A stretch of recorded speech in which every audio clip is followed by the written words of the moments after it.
There we go. So welcome everybody to this session of the our conference, the British Association of Psychological Type conference on the power of personality, EQ Unlocked. I'm delighted to welcome Dr. Roy Childs. Roy is a chartered psychologist. He's a consultant editor for the British Psychological Society's Test Reviews, a verifier for the British Psychological Test Reviews, for the British Psychological Society's RQTU Assessments. I'm getting my words mixed up today. Roy works as a facilitator, coach, trainer, and researcher, and he's worked with some of the best-known authors of questionnaires, including Ray Cattell of 16PF and Will Schutz of FIRO. And Roy runs his own business, Team Focus, with its own suite of of questionnaires as well. So delighted that Roy's here and looking forward to an interesting session. It's entitled The EI Paradox, How Can Self-Report Reveal Your Blind Spots? So over to you, Roy. Thank you, Catherine. Well, hello, everyone, some of whom I know, some of whom I don't. I'm going to start with thanking you for coming. And also, I'd like to, the name of the talk, the EI Paradox, the meaning for that should evolve as we go through. And as should also the fact that you can see a younger picture of myself on the first slide. There's a reason for that too, which again I will reveal at the end. Okay, so if we start then, the first thing I want to talk about is the way in which, and let's hope these slides they do go, is I get increasingly frustrated with the way in which people use language. And, if you like, the current one is free speech. But there are many of them. It's just democratic, or, these are my rights. And you look at all of these, and woke was part of the build up to this as well, is do we know what they mean? Because what I find we do increasingly is we use words as really to shut down debate rather than to open up debate. It's like sort of throwing a blanket all over their meaning and just assuming, of course we know what's under there, of course we know what it is.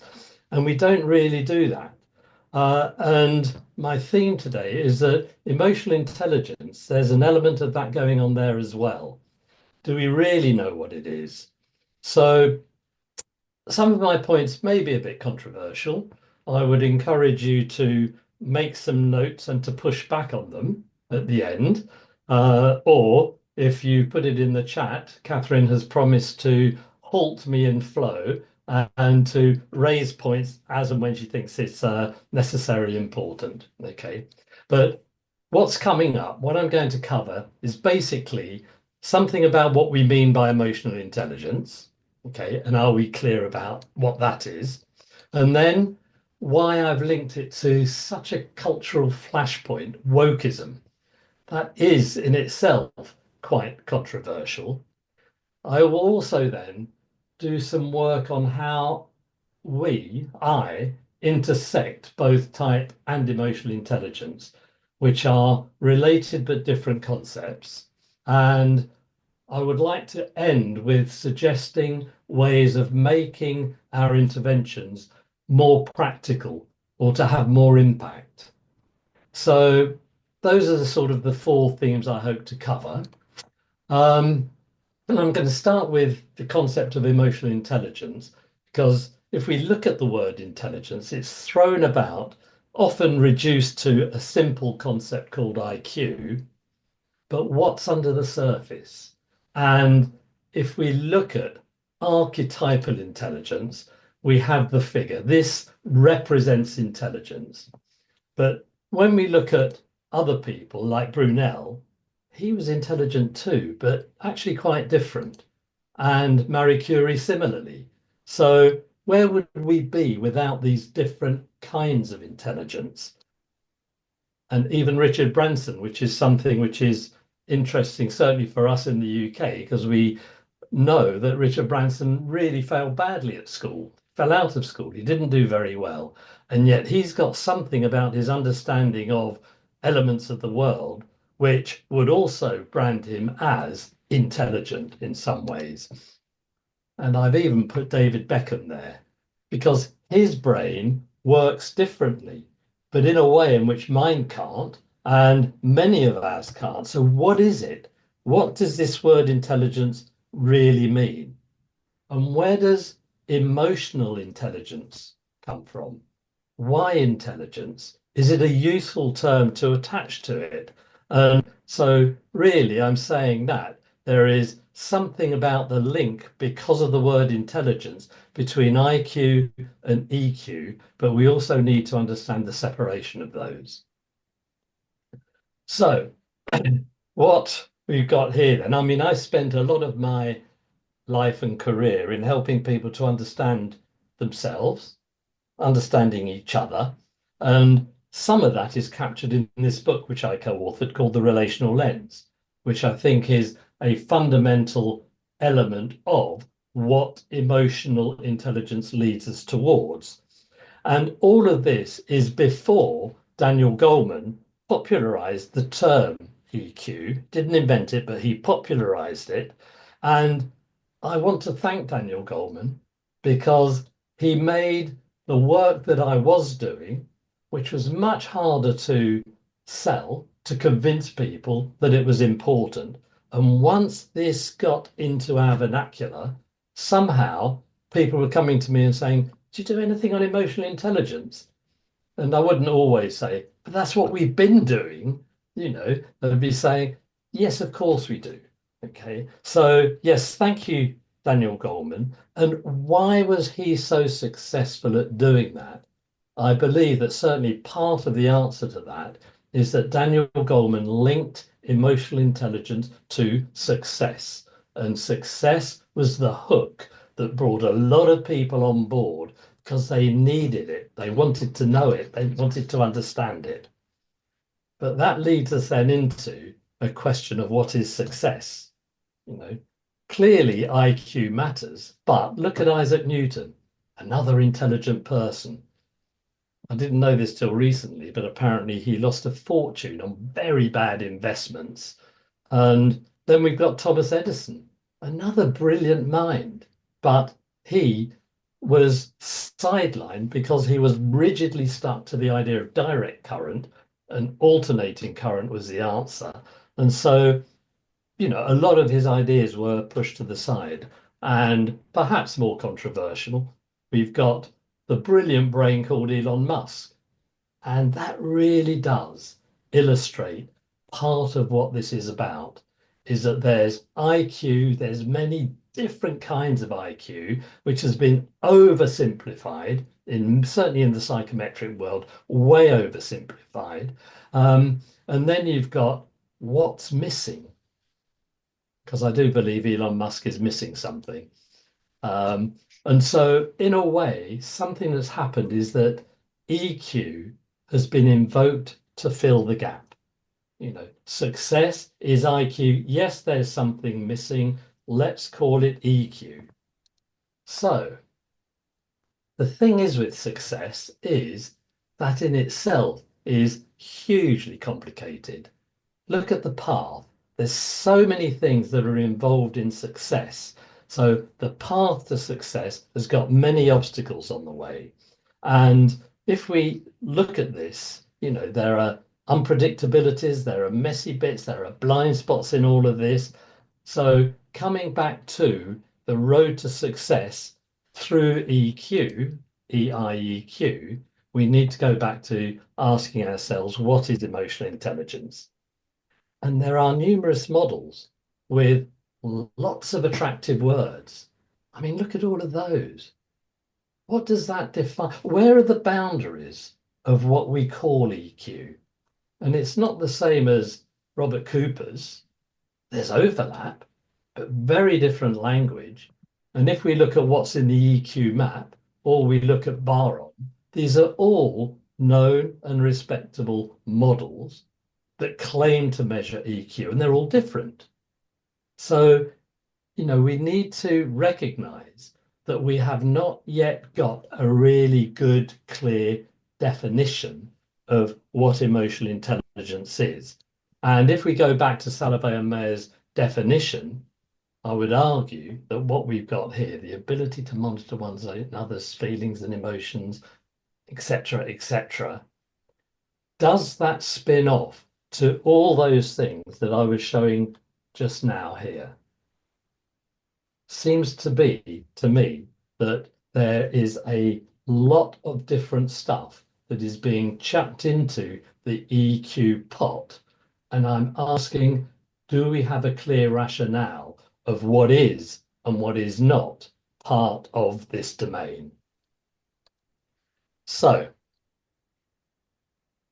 click on. It's refusing to click on at the moment. There it is. Okay, so let's be clear. For many people, emotional intelligence, Daniel Goleman. The more knowledgeable, say emotional intelligence, Salovey and Mayer. But let's recognize that there was a long road, there's a long tail, there's a long evolution to this whole area. And we can trace it back to the beginning of psychometrics. World War One was a real impetus to the development of psychometrics and intelligence testing. And very early on, they recognized that there was more to success than what they were measuring. And as early as 1920, Edward Thorndike said, we need to look at social intelligence. And then I looked up and found that there was actually a measure, the social intelligence test, which was published eventually by George Washington University. So it became known as the George Washington test in 1928. So way back then, there was a recognition that we need something more than IQ. And that was the last iteration of it. But the many contributors to emotional intelligence, Thorndike, George Washington test, Vernon, Guilford, Holt, all of these have made some contributions and said there's something here that we need to look at. And yes, in 2017, Focus published its own EIQ questionnaire.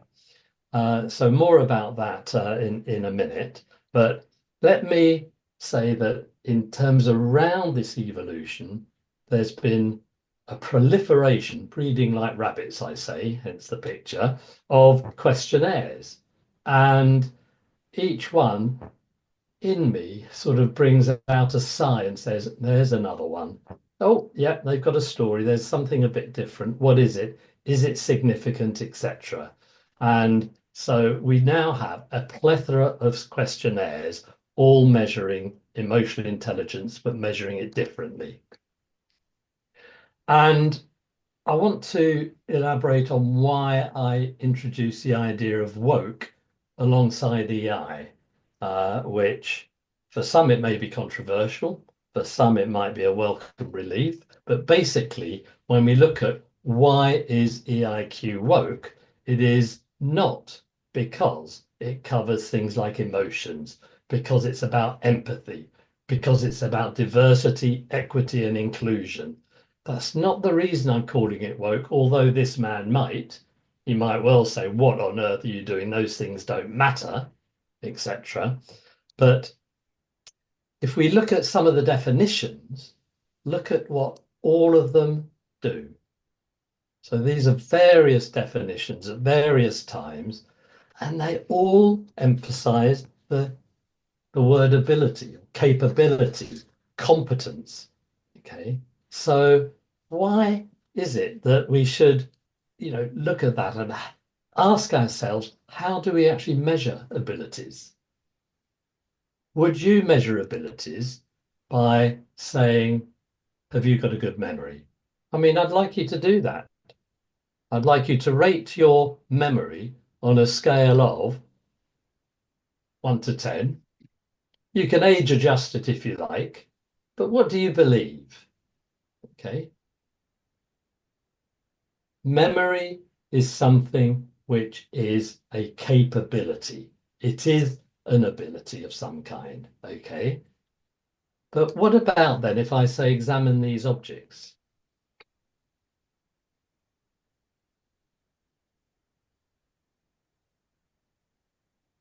Okay, write down as many as you can remember.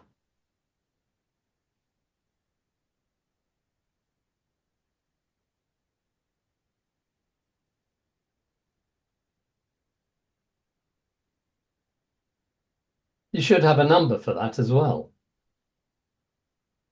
I'd quite like you to put your two numbers in the chat. Let's see how much agreement there is. Very honest of you, Catherine.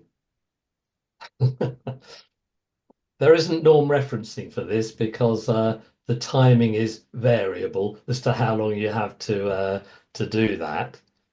Okay.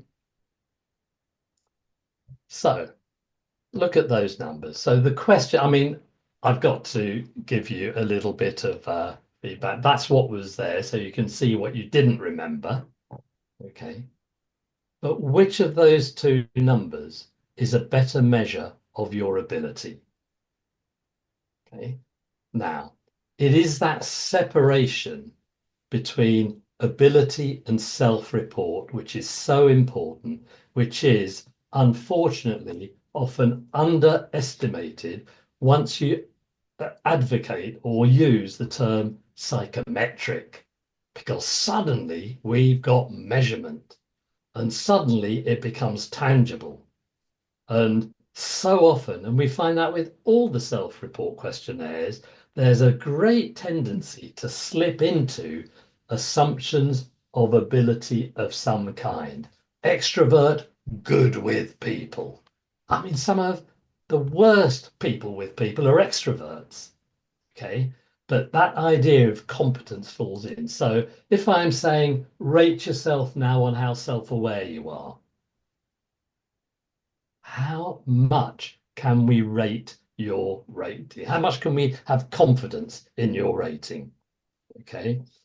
So the problem is that emotional intelligence spans what is now called trait EI, which is emotional intelligence as measured by self-report, and ability EI as measured by a different methodology, a methodology which is more suitable for elements of competence and ability, etc.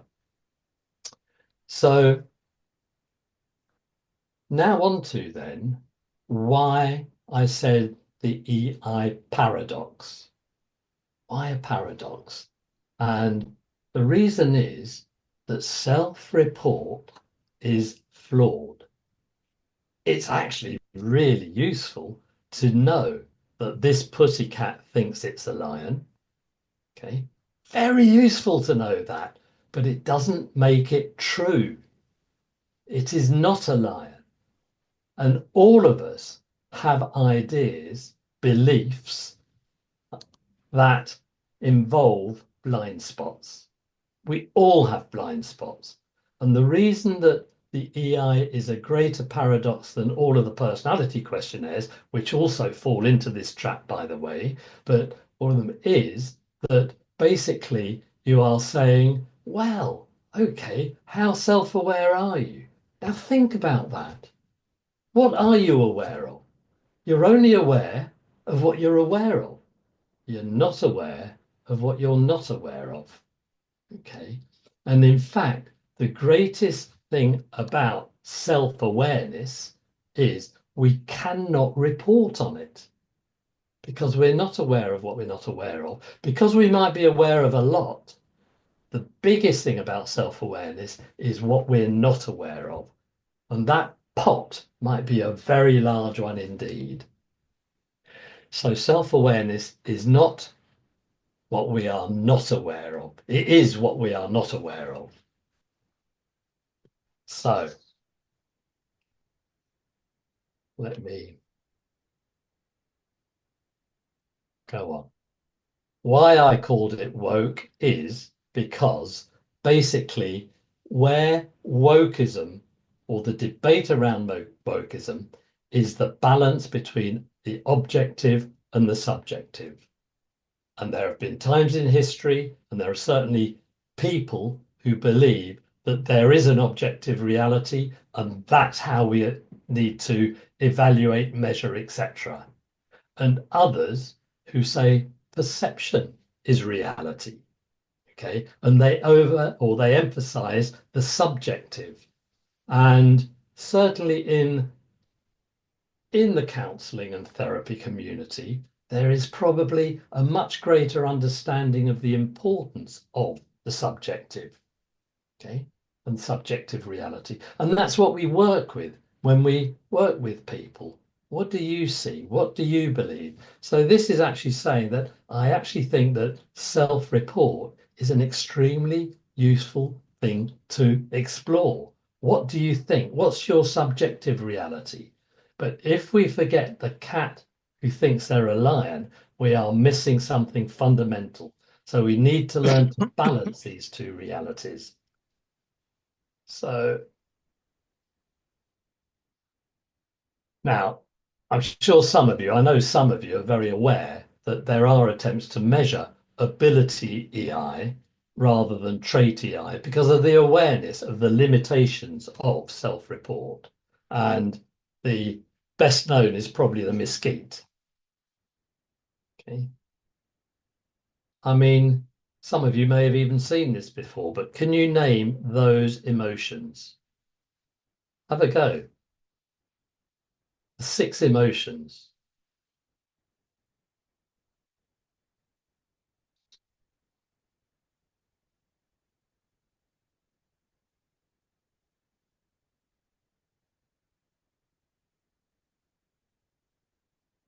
I don't know how much it overlaps with the right answers.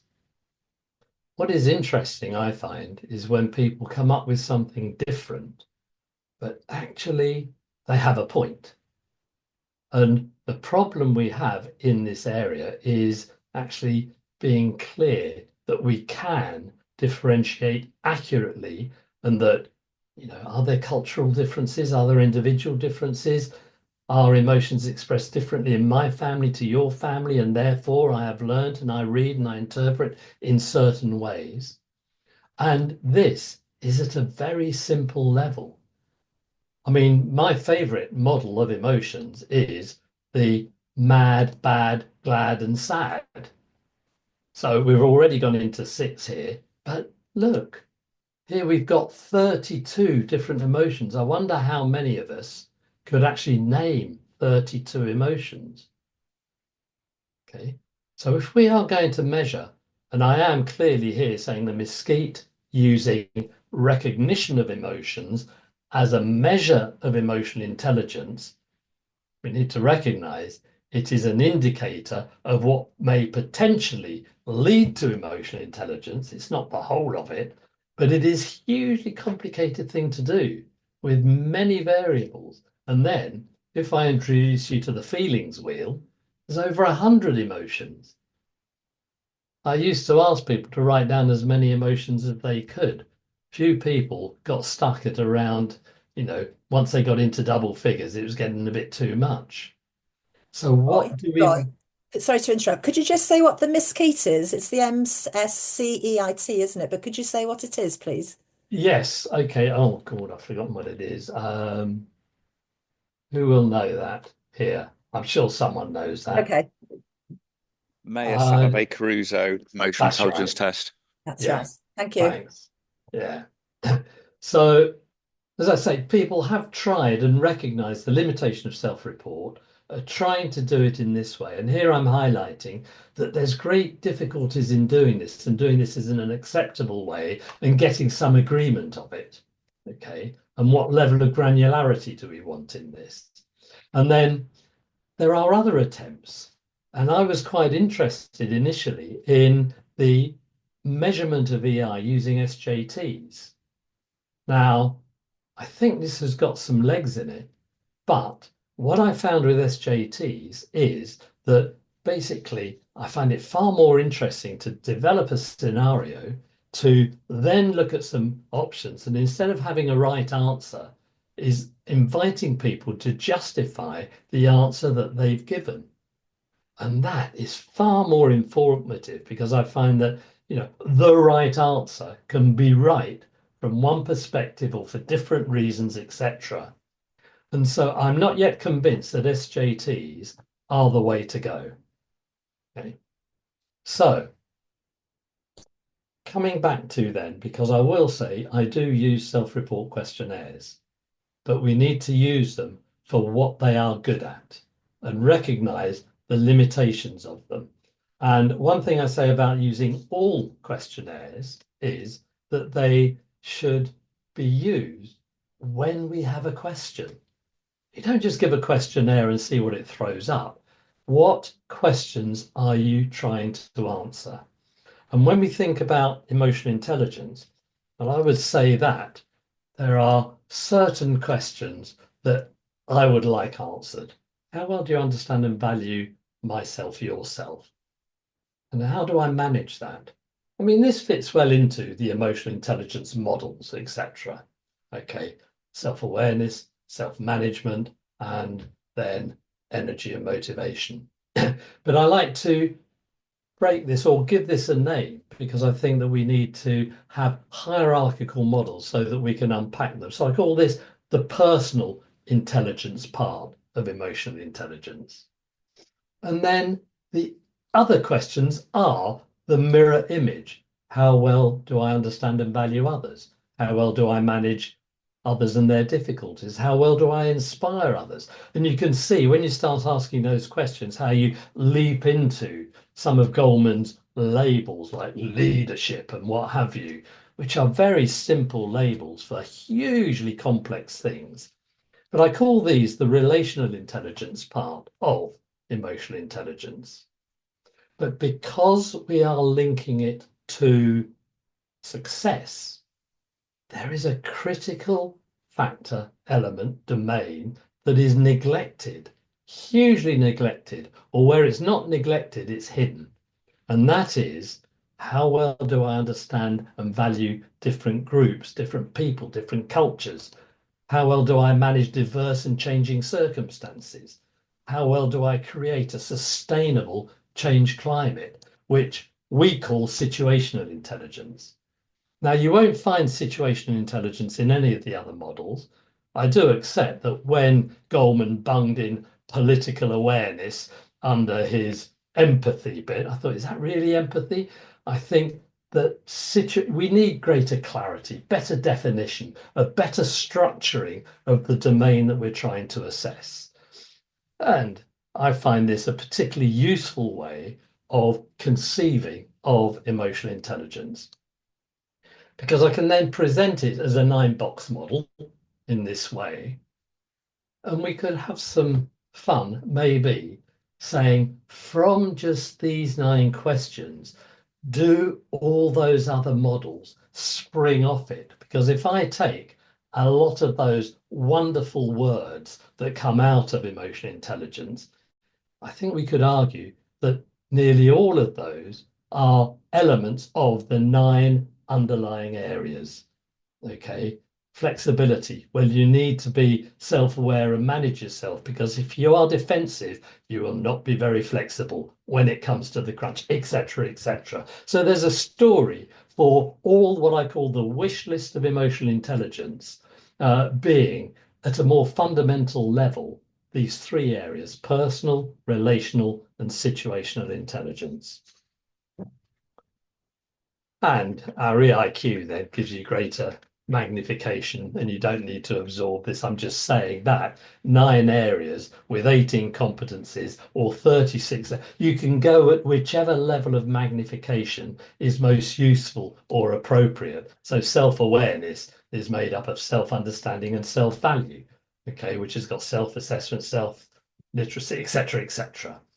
So there's a structure and a rationale to this, which to me made a lot more sense, certainly, than what I was reading in those others. And coming back then to this objective versus subjective idea, what we've got is that if self-report is the subjective, it's what I believe about myself. And the problem that we've got is that psychometrics say, no, this is objective measurement. It is not in the sense that most people understand it. It is objective because you can get a score from a questionnaire and it should be replicable. Okay. And it doesn't matter if I administer it or you administer it, etc. But what we're talking about here is subjective, and I would cast all the self-report questionnaires as simply ways of helping people to structure their self-belief, to structure their autobiographical narrative, to give them a way of, because people's minds are often chaotic when it comes to thinking about themselves. And we are walking contradictions sometimes. I believe this, I believe this. What we do with the questionnaire is we bring some structure to the many thoughts that you have, and that produces insight. Very often, you can hold one of those questionnaires up to someone and they'll say, oh, do you realize this is what you've said? Do you realize what that suggests, what it means? And they can say, wow, I don't think that, what am I saying? It becomes an inquiry process like that. But what we're doing beyond that is that the objective versus subjective, we'd like to bring that forward much more easily. And so, although our EIQ does have a 360 degree method to doing it, I've gone increasingly against 360, especially with things that are as personal as emotional intelligence. You're asking people who probably don't have that much insight into you in that way. They look at you through a narrow, potentially a role lens, and it's also quite exposing. And you're asking and inviting a lot of people, and it's hugely cumbersome. One organization, 12 people, each with 12 people, giving them 144 questionnaires. It's huge. And the thing that I've got really, really enjoyed now is what we call the paired process. Would you like to look at and what you see in terms of your what we call emotional intelligence? We've got a self-report questionnaire. Yeah, okay. All right. Well, it will give you, but there are limitations because it'll give you what you believe, and it might sort of give you some insight there. Would it be useful to get someone else to say how you come across to them? Maybe. Is that threatening? No? Okay. Yeah. Should we do that? Who would you like to invite? And the process of getting people to focus on one person, because when they say my wife, my spouse, my friend, my boss, I always say, who else? Who else? Who else? And it is really interesting that rarely is the first person that they name the person that they finally choose. Because in that process of saying who of these people would you find the most interesting to get feedback from? Who are you most curious to wonder how you come across to them? And what you've introduced into this self-report process is an external, hence the word objective. It's not objective, it's their subjective view of you, of course, but it is going outside of your view of yourself. I find the paired process far more usable, friendly, intimate, and when you're in development, you don't develop people by beating them. You develop them by engaging them. And the process of saying, who would it be interesting to look at and think about? It's not a 360. It's not doing, oh, how'd you come across the... It's saying, this person is going to give you some feedback. Are you interested? Yes. So the paired process to me, I think, is really useful. And then, the reports will give you what I think about myself here. Okay. On the 9 areas at one level, and there's David's view of me. I chose someone who was going to be nice and glowing. One of the things I challenge people when they choose their co-respondent, is this a comfort co-respondent or is this a challenge co-respondent, etc. And, you get both views then on there, and you can do it at different levels of granulation. At the 18 competency level, as we call it, or you then get the thing about how all of that is interpreted in narrative form, and you can see the scores at the deeper level. Yeah, he thinks I'm higher than I think myself. And it is interesting, although you find that most people think they are above average on emotional intelligence. I've done this exercise before, but I've asked people, rate yourself on 1 to 5 on what you are as a driver. Most people are average or above. So we know that's not right. Some people are below that. Most people don't recognize it. The same with emotional intelligence, self-awareness. Most people think they're aware because they're not aware of what they're not aware of. So breaking that down and having, and with the granularity of the EIQ, with these 36, you can have a much more interesting narrative. You're not just reporting you scored X, here's the narrative. It's an integration of those, which makes the narrative more interesting. But you also then get the narrative and development suggestions, and it leads into the Johari window type discussions. Are there some blind spots here? Or is it that David thinks you are like this because you manage him very well, but it's not really you? Is it that you're too private, or you're very private, etc.? So once you start using the paired process, first of all, it's so much easier to administer, so much easier to get going. And as I say, I find it far more impactful because the person has been prepared and said, I want to know what Catherine thinks. I'm really interested. Sorry, Catherine, I chose you as my co-respondent there. Okay. So let me talk a little bit then. That's, if you like, all the problems of emotional intelligence. And because I think there are big problems with the models and the self-report methodology, but I do use our version because I feel that, I like the model better, and I do like the way in which we assess it better. But using it as part of an intervention and how type helps and improves what we're doing, I find that basically we've got to recognize that a fundamental question we are asking, certainly with type, is who am I?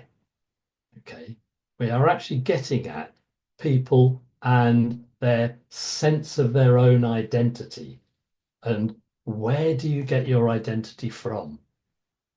Okay. You get your identity from loads of things. You get it from your experience. You get it from your genes, perhaps. You get it from what people have said to you. You get it from feedback. You get it from the role you're playing. For some people, their role becomes their identity. I'm a mother, I'm a manager, whatever it is. Okay. But that's what we're exploring. And one of the great things I really credit Isabel Briggs-Myers with the MBTI is how she really countered the psychological tradition of thinking that behavior was the gold standard for assessing personality.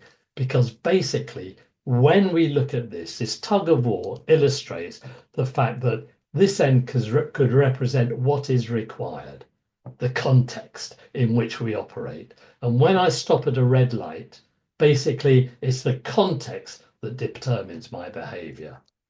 When I shoot the red light, it's my personality, my anxiety about being late, or my general radical counter authority element of my personality, whatever it is. And remembering that basically what I do is always the dynamic tension between who I am and what the context is suggesting I do. And sometimes who I am will win, sometimes the context will win. Behavior is the oscillation in between. And those questionnaires that overemphasize behavior, I think, are flawed in their understanding of what we mean by personality. Because for me, personality is the me on the inside. It is part of what I call identity. more on that, because identity is much more than our type, much more than our personality. It's got many other elements to it, but those are part of it. And type, certainly with the way the MBTI does it, but even more with the way in which we do it in the type mapping system, we have the ITPQ that says, what does this situation require? Let's ask people what they think is most useful in this situation. Okay. And then using the TDI, where is my preference? Where's the me? Where's the bit that's pulling them away from that? Where's the bit that's saying, let's not do it all together. Let's go away and think about it. That's me and my personality, etc. And so we've got 3 questionnaires that map the inside, the outside, and the behavior that goes on in between. Now, some of you will have seen me talk about this model before, but clearly there is always a dynamic tension between identity and how we adapt to circumstance. And this is the wheel developed by Steve Myers and myself, where we link this who I am with what I do. Okay. And when I'm selling this to organizations, I'm saying we're really trying to get and separate the being from the doing. And I think that even in this MBTI or type community, there's an overemphasis on the being is the doing. You know, if you're like this, you therefore. No. The being is the inside, it's a sense of identity. But with awareness, you free yourself from being tied to your personality, to choosing the behaviors that fit the circumstances if you want. Of course, you don't have to. Of course, you can follow your preferences, but that's not always the best thing to do. So I like this separation of behavior, and you'll see the language in the wheel. You know, it's active behavior. I'm activating, I'm clarifying, I'm innovating, I'm harmonizing. This is language which most work teams really get in minutes. They've got it, they've understood it. And what's particularly useful about this is that those 8 roles which spring out of type lead to a very useful team task sequence or decision-making sequence.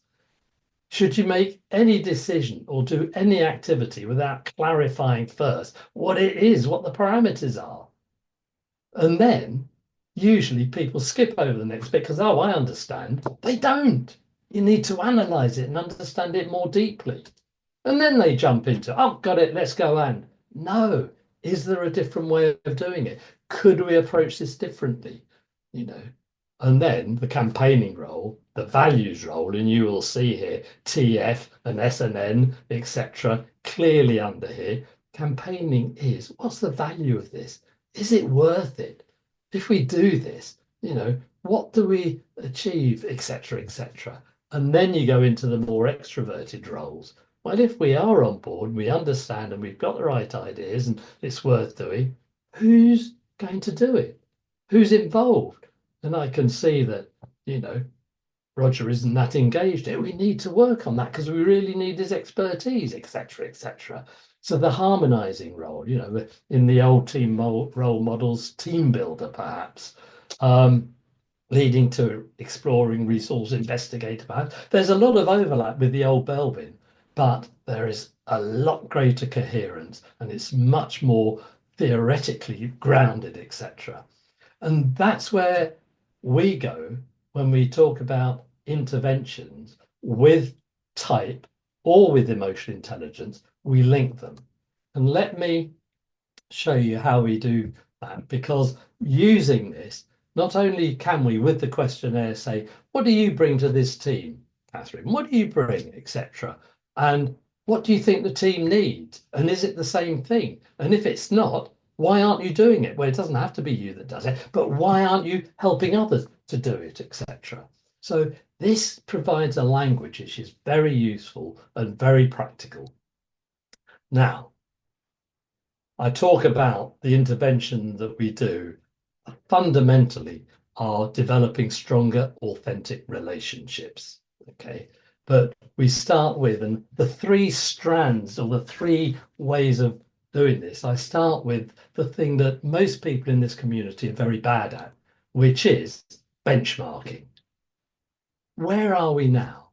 Where do we want to be? And you can offer emotional intelligence to the right group as a basis for that. Because if it is about self-awareness and self-development that you're having this intervention, then how emotionally intelligent are you?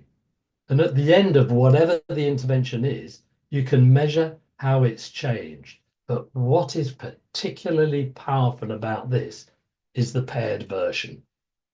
Because we're not just saying, oh, yeah, it's not the happy sheet at the end. Yeah, I think I'm much more self-aware now.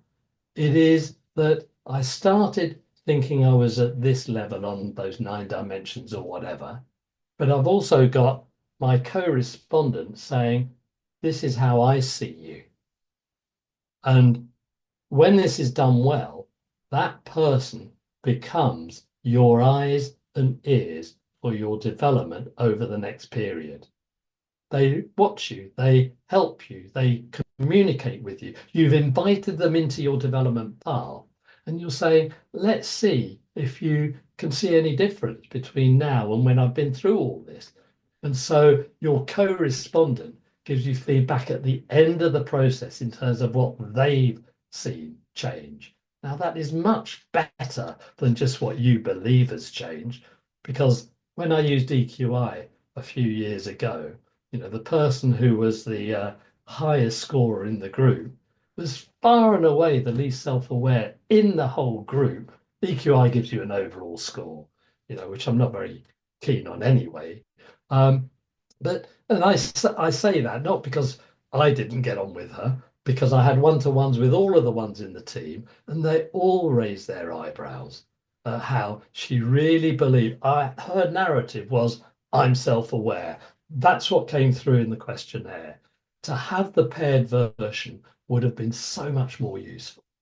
But then we go into, and what I like to do, and what I suggest to people is that we ought to be, first of all, starting with individual sessions, because we're working at an individual level in some ways. I know you want to develop work relationships. I know you want to develop this team, etc. But let's start with getting people onto the page. And so that often begins with, type mapping and getting people to understand the difference between being and doing. I think that is so important and so rarely made explicit, because once you start separating those, being, then awareness, then allows you the choice to say, well, normally I would do X, but maybe I won't. You are building behavioral flexibility through this process. So with that then, and what I like to do is to go into then a group session where people share their own results from, first of all, the MTRI. Well, I think I'm I'm the leader of this group. Of course, that's what I am, etc. And they get the feedback that that's not really the thing we most value about you. You are challenging the self-perception. So again, back to my theme, the paradox. We cannot simply rely on self-report. So we do it through the questionnaires and we do it through the process. And that in its own way is one process. I mean, I've got teams that go away and they take away their little mouse mat, etc. And they use that as their language for thinking, what are we doing? What are we not doing? John, you said you were going to help us to be a little bit more analytical. You've got permission to do that. That's the language. That's how it really impacts. If you want to go the whole hog, then I would say that we want to go to the next level. And very often that is going deeper into who am I? And when we go into that, it's more than type. We know it's more than type. You can use type to many levels, of course, but you can also go into what I call the really important sustainability part of people's character. Why do I do things? Type, or the MTRI says what I do. Type TDI is probably saying how I prefer to do it, but we are now addressing the question of why I do it. And if you've run values questionnaire workshops, like values workshops, you'll know that people find it really hard to articulate beyond the socially acceptable integrity, openness, or various things like that. The VBIM questionnaire can challenge them on that. And then again, I would like them to build deeper trust by having more group sharing sessions. In fact, our new platform will allow you to do a lot of this all online. I prefer face-to-face, like probably many of you do, but there is an opportunity here with the online thing. And so getting that feedback from other people is being built into the new platform, which will be released at the end of this year. And we can go on from that. We then have more individual sessions where we get people to put it together. You need to help people not to leave things in the drawer, not to put, they're getting on with the day job, etc. And, at some point you can go as to how has your emotional intelligence changed? What was the timescale we set? What do you think? Shall we get your co-respondent, etc.? But we've also, in that process, it sometimes throws up an issue, which is I don't get on with my boss, or I don't get on with X or Y. And we've got a questionnaire called the Relational Health Audit, which allows you to focus on specific relationships, which again come back into individual sessions or paired sessions. So it's really what I wanted to cover. I don't know how long I've taken on that, but those are that. So my final thoughts are that emotional intelligence is not yet, but we're in a good area. It's not particularly well understood, measured, or clarified. Self-report has got major limitations, and we can mitigate against that. Type and EI do offer a deeper way into the process of certainly what I think we're doing. And separating preference from role provides a much more useful development journey than just getting to best fit type. Now, I know a lot of you might be fixed on best fit type. I find it a very negative concept because it sounds much more rigid than the dynamic choice of things and ways I behave that I like to. I mean, it may well be that there is a best fit type, but I don't find it that useful at early stages in this. People can gravitate there in due course. I don't want to nail it in my sessions. That's it. So why did I put my picture up there at the beginning? Because every single one of you has got a sense of your own identity, and it is probably locked in time, the younger self. I'm still 30, okay? So that's why I put it there, because ultimately we are dealing with identity, and all these things are just strands into this area. Over to you, Catherine. Wonderful. Thank you ever so much, Roy. That's been amazing breadth of knowledge, depth of knowledge, challenge that you've shared with us. I've got masses of notes here that have taken away things that I'm taking away from this. We do have 5 minutes left, so you timed it perfectly. We've got 5 minutes left. So what questions does anyone or challenges does anybody have? So you can either put your hand up or just unmute and speak. What would you like to ask Roy?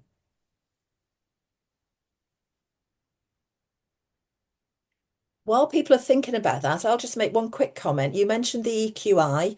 I was trained in the bar on EQI about 15 years ago, and I had exactly the same experience where the group I was in, one person came out as amazingly emotional intelligent, and it made me and a number of the rest of us feel very inadequate, actually. But she wasn't, it was just self-report. And certainly in that training for the EQI, the distinction, the limitations of self-report were not explained in the way that you've just explained it so eloquently, Roy, with the cat and the lion and the memory. I love that memory test. But I don't know if anyone else has similar experiences to share or. Something I'd be talking about in Copenhagen actually was I used the EQI. We used it as a pre assessment for a development program, a 18-month development program. And then just because I needed data for my doctorate, I got them all to do it again at the end. And you could see they developed, you could see it. They all scored significantly lower, statistically significantly lower. And it really illustrates Roy's point that at the beginning, they didn't even know what the words meant. And then 18 months of been putting through the psychological ringer, they were much more critical, much more aware, and also being more developed. They knew there was always somewhere else to go, more to develop. So I'll be mentioning that at the Copenhagen. What a great observation and evidence for what Roy's been saying, really. Thanks. Yeah, we had to hide it from the client, but yeah. Bill, I think you have a question. It's a witty question, really. It's about the memory test, because when I did the first question, how good is your memory? My long-term memory is rubbish, really rubbish, and that's my subjective measure of my long-term memory. The objects on screen was an objective immediate memory test. So I was wondering whether you were intentionally looking at different types of memory in that exercise. Honest, Bill, I don't think going into those ideas was important for the talk. Of course, it's hugely, I mean, memory, it's like all these things. It's the blanket at the beginning. Memory covers a whole host of things again. Yeah. And I just find it so sad that once we use a word, people stop thinking. And the ones I had at the beginning, free speech, democratic, a number of people say, well, that's not democratic. And you probe into that and they've got very little, depth of sort of thought about what they really mean and all the limitations, etc. So yes, I mean, we could have a session on memory if you like, but I'll forget to do it at some point. For me, it's underlined what you were saying, really, because those words like memory and, like you say, woke and etc. They're just nominalizations. They have no intrinsic meaning until you unpack them and describe them. Yeah. Yeah. Thank you. Yeah. Yeah, I often find myself, and I don't know if this reflects my personality type of INTP, I often find myself saying to people, well, what do you mean by that? And actually, people get quite annoyed if you're asking them what they actually mean by a word. And I suspect that's because they don't always know what they mean by it. But yeah. Okay. So was it, I just was worried that invoking wokeism might have some reactions amongst people. But I think that winding that back to this difference between the objective and the subjective and finding a balance is, where the opposing camps, I'd like to get them into that discussion. What is the balance? So there was a bigger sort of picture there. Yeah. Wonderful. I'm going to stop the recording now. That doesn't mean, Roy, and everyone, that you have to leave, but I'm going to stop the recording. And then if anyone does want to stay on to have a bit more discussion, that's absolutely fine. There's a half-hour break before the next sessions when we got Bill Davis talking about career management and Roger Pearman talking about EQ type and well-being. But I will actually stop the recording now. And once again, thank Roy ever so much for a fantastic session. In fact, can we give him a virtual round of applause? It's been really, really good. Thank you very much. Thank you.